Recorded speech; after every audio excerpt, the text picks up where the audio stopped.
single, I think it's really important for you to have married friends. Here's my logic. We are always in a position where the grass is always greener on the other side, right? So when you're single, you're like, oh, all I want is to have a partner. I want to have a boyfriend. I want to get married. But without having like direct exposure to what those dynamics are like, you're going to fantasize it, you know? It's good for you to see what good examples of love and relationships are. And then it's also good to see what not so good examples are.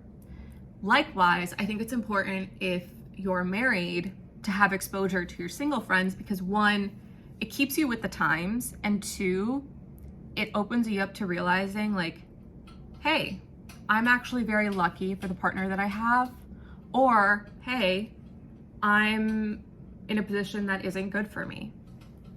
And obviously you want to have like, if you're married, you also want to have other married friends because you want to know what healthy love is like. You want to know if there's like poor dynamics, etc. And then if you're single, you should also have some single friends, because having just married friends can take a toll. All of last year, I only had friends. I think there was only like one person I knew. All of my friends in New York were in relationships. Not all married, but all of them were in like these long-term committed relationships. And I gotta say, I'm usually never in a position where I feel like I'm 7th, 8th, 9th, 10th wheel, but it does start getting to the point where like you can't help notice all of the love around you, and then you feel like there's something wrong with you.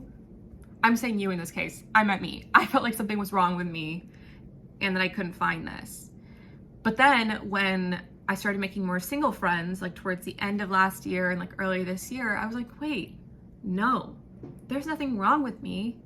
I just, one, haven't settled, and two, haven't really been in a position to meet my person. You know, I think a lot of the relationships that are currently existing around me and whatnot, they've either been with their partner for a very, very long time, or two, they are a lucky son of a gun and they got to meet their partner recently, you know? Also, my hair is getting all over the place and it's starting to annoy me. And so I was just thinking about that, because I feel like I keep going back and forth with, oh, I want the relationship, like I'll just settle. And then I'm like, you've waited so long. When I say you, I mean me. Like, I'm not saying you, I'm saying me. Because I don't want to talk to myself about this, right? But I feel like I've waited so long at this point that if I were to settle now, like, what was the point? Why? But also, there's that saying, like, the most important decision you'll ever make is the person that you marry, or your partner, like whatever term, doesn't have to be married, right? But it's like, it's the partner you pick, because they will have a direct influence on the quality of your life. I'm well aware that I can be a bit impressionable. I'm actually very impressionable. Actually, all humans are. I'm just very, very conscious of it. So I will immediately remove energy that I feel like does not either resonate with me or does not push me to be better. Because of that, I feel like I have such a high turnover rate for, like, example, like people that I'm talking to and stuff, because immediately when I catch that you have a lack of ambition, you don't have any hobbies, you don't clean, you don't cook, you don't take care of yourself, you don't work out, I'm like, why would I want that around me? Ew, get away. Leave me alone. I don't want that around me. That's like a negative influence. Like, that makes sense, right? Also, look at this. Do you have any idea how old this mug is? This is probably as old as I am. It's so old, I don't remember my mom getting it. That's how old it is. Like, I just remember being like in my childhood home and it just being one of the mugs that was there. That's how old it is. Ironically enough, that was when I lived in Michigan, and now I'm in New York and I have the New York mug, but I didn't buy the mug here. Crazy. Okay, that was a little sidetrack, but and the reason why I'm like, this is on the front of my mind, I was scrolling on TikTok and there was this woman who was like, I think she said, I forgot how many like things she commented on, but she's like, things I wish I knew in my 30s, that I now know in my 60s. I was looking at this and I'm like, you're 60? Girl, you do not look it. And then two, all of these things she was saying, I was like, yes, preach. Exactly. And I just really felt like everything she was saying, I like knew inside, but we don't really like discuss these things with people, you know? So like, I felt like I hadn't really like talked it through or expressed it that much ever. And it's weird because it's like, I now have a lot of single girlfriends, and I, for the first time in a really long time, feel like I'm like, oh, okay, I'm actually not failing at life. Like this is, I still feel like that sometimes, to be honest, but you have to like rewire your brain, right? You have to be like, no, you're not, you're just, everyone's journey is different. But that being said, it does feel like I'm like plateauing, especially when it comes to like love. I feel like I just can't. Sometimes it feels like I'll never find someone. And then sometimes I'm like, no, my person is right around the corner. And the thing is, I was talking to a girlfriend about this last week. I was like, you know what's crazy is we could meet our person tomorrow and then never be single ever again. Like we could be in a committed relationship starting tomorrow. And we could look back and be like, dang, I wish I really took advantage of my single days. I wish I had more fun. I wish I cared less. You know, I wish I really just like surrounded myself with a lot more love and people that loved me. And like that could be it. Like our journey as single people could be over. And I was like, why are we always so desperate to exit this stage?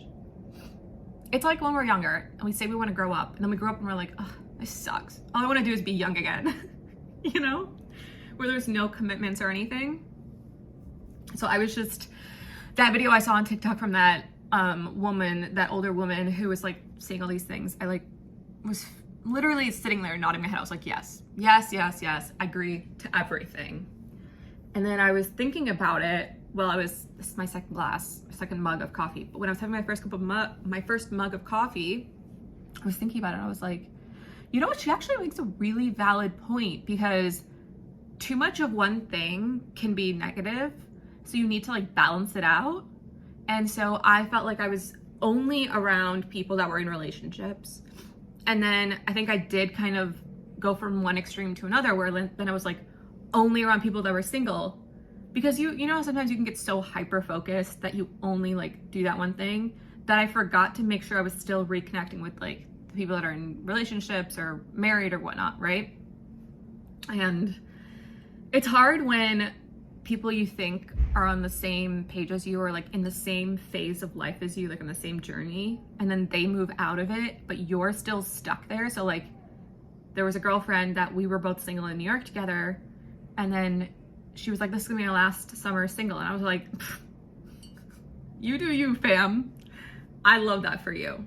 And I kind of was like, okay, like you can't just like make it happen overnight. And then she found this incredible partner, and now that was legitimately her last single summer in New York.